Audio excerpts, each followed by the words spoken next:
The constitution of India preamble. ఓకేనా.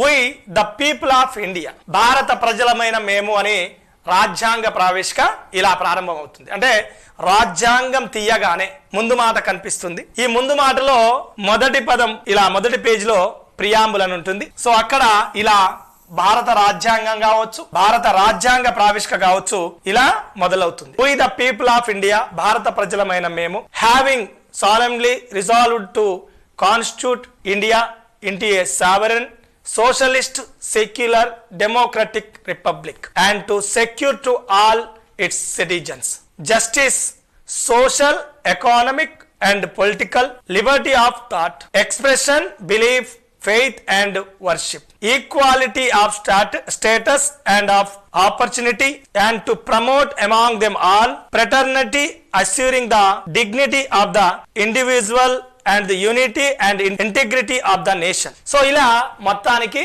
English లో రాజ్యాంగం ఉంది కాబట్టి ఇలా మనకు కనిపిస్తుంది. మనం దీన్ని తెలుగులో చూసేటప్పుడు ఓకేనా. ఇంకా అంతేకాకుండా in our constituent assembly this 26th day of November 1949. రేపు డైరెక్ట్ గా ప్రశ్న వస్తుంది, రాజ్యాంగ ప్రావేశికలో పొందుపరచబడ్డటువంటి డేట్ ఏందని. 26th day of November 1949. So ఈ రోజున రాయబడ్డట్టుగా in our constituent assembly this 26th day of November 1949 అని అడాప్ట్ చేసుకున్నట్టుగా enacted and give to ourselves this constitution, మాకు మేమే సమర్పించుకుంటున్నాం అని చెప్పడం జరిగింది. అయితే ఇప్పుడు ఏంటి అని అంటే దీన్ని తెలుగులో చూద్దాం. ఇది ఇంగ్లీష్ కదా, ఇంగ్లీష్ లో ఇలా ఉంటుంది, దీన్ని తెలుగులో ఒకసారి చూస్తే ఇలా ఉంటుంది సార్. దీన్ని యాజ్ గా తెలుగులో మనం తీసుకొచ్చినాం. సో ప్రియాంబుల్ నే భారత సంవిధానం అని కూడా అంటున్నాం. ప్రియాంబుల్ నే భారత సంవిధానం అని అంటున్నాం. సో భారతదేశ ప్రజలమగు మేము భారతదేశమును సార్వభౌమ సామ్యవాద లౌకిక ప్రజాస్వామ్య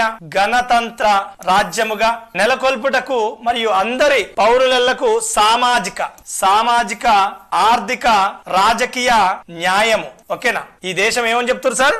ఫస్ట్ భారతదేశము సార్వభౌమ సామ్యవాద లౌకిక ప్రజాస్వామ్య గణతంత్ర రాజ్యం. డైరెక్ట్ గా గుర్తుపెట్టుకోండి. అడుగుతాడు ఏమంటాడు, ఇక్కడ 2 క్వశ్చన్స్ చెప్తా. భారత రాజ్యాంగం ఎలా ప్రారంభం అవుతుంది అనేది చూస్తాం. అంటే భారత ప్రజల మగు మేము లేదా వి ద పీపుల్ అని ఇక్కడ ఇచ్చిండు కదా, ఇంగ్లీష్ లో కూడా చూపించాం కదా, we the people of India అని స్టార్ట్ అవుతుంది. లేదా భారత ప్రజలమైన మేము అనేది కనిపిస్తుంది. ఓకేనా. సో చూడండి సార్, సో ఇది సార్. సో దీనిని కన్వీనియంట్ కోసం ఇంకా దీన్ని 2 భాగాలుగా చేసి 2 పీపీటీలు తీసుకొచ్చిన చూద్దాం సార్. వాటిని కూడా చూడండి, మీ కన్వీనియన్స్ కోసం జర పెద్దగా తీసుకొచ్చిన. ఇందులో ఒక పీపీటీ, అందులో ఒక పీపీటీ. ఓకేనా. సో ఇలా ఒకటి కనిపిస్తుంది సార్. భారతదేశ ప్రజల మగు మేము అనేది డెఫినెట్లీ మీరు గుర్తుపెట్టుకోవాలి.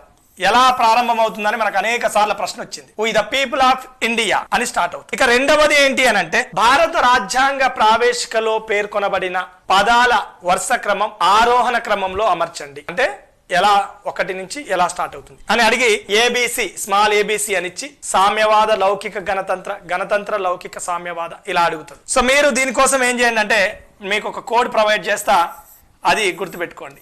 SSLPG.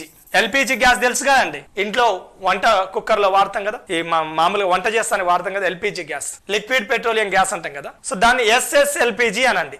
SSLPG అని గుర్తుపెట్టుకోండి. సో ఈ SSLPGలో ఎస్ అంటే సర్వసత్తాక, ఇంకో ఎస్ అంటే కనిపిస్తుంది కదా సార్ మీకు కూడా, సర్వసత్తాక లేదా సార్వభౌమ అన్న సర్వసత్తాక అన్న 2 కూడా తెలుగులో ఒకటే మీనింగ్. సావరినిటీ అంటాం ఇంగ్లీష్ లో, తెలుగులో అయితే సర్వసత్తాక సార్వభౌమ అంటున్నాం. ఓకేనా. ఒక ఎస్ అంటే ఇది అన్నాం, ఇంకో ఎస్ అంటే సామ్యవాద అన్నాం. చదివేటప్పుడు ఎవరైనా ఇలానే గుర్తుపెట్టుకుంటూ చదవాలి ఒక విషయాన్ని, అంటే కోడింగ్ చేసుకుంటూ చదవాలి. ఇంకోటి ఏమన్నాం, సామ్యవాద అన్నాం. ఇంకోటి ఎల్ లౌకిక అన్నాం, ఎల్ ఫర్ లౌకిక. ఇంకోటి పి ఫర్ ప్రజాస్వామ్య, జి ఫర్ గణతంత్ర లేదా గణరాజ్యము. చూడండి సార్ ఇక్కడ రాస్తున్నా, ఎస్ సార్వభౌమ, అనదర్ ఎస్ సామ్యవాద, అగైన్ ఎల్ లౌకిక, అగైన్ పి ప్రజాస్వామ్య, జి ఫర్ గణతంత్ర. ఇలా గుర్తుపెట్టుకో SSLPG. సో ఈ SSLPG అనేది మనకు ABCD BCDA BCA ఇలా ఆరోహణ అవరోహణ క్రమంలో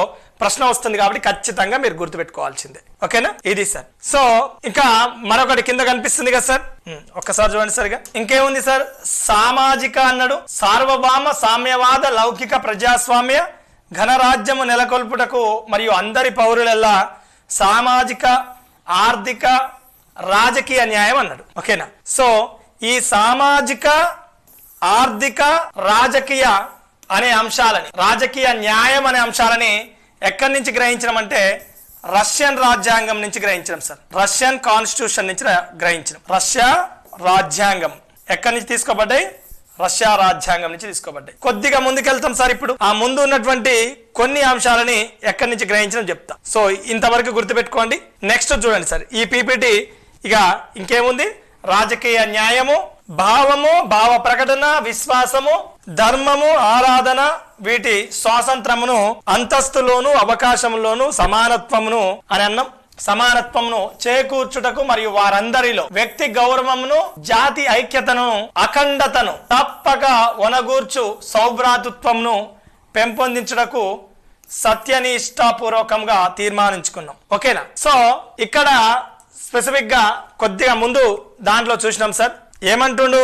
భావ ప్రకటన, విశ్వాసము, ధర్మము, ఆరాధన, స్వాతంత్రము. సో సమానత్వము, అంతస్తులోను సమానత్వము అనేది కూడా ఉంది. వారందరిలో అని మొదలవుతుంది. నెక్స్ట్ సో ఇక్కడ ఉన్నటువంటి స్వాతంత్రము, సమానత్వము అనే పదాలు ఏతున్నాయో వాటిని ఫ్రెంచ్ రాజ్యాంగం నుంచి గ్రహించడం సార్. ఫ్రెంచ్ రాజ్యాంగం నుంచి గ్రహించడం.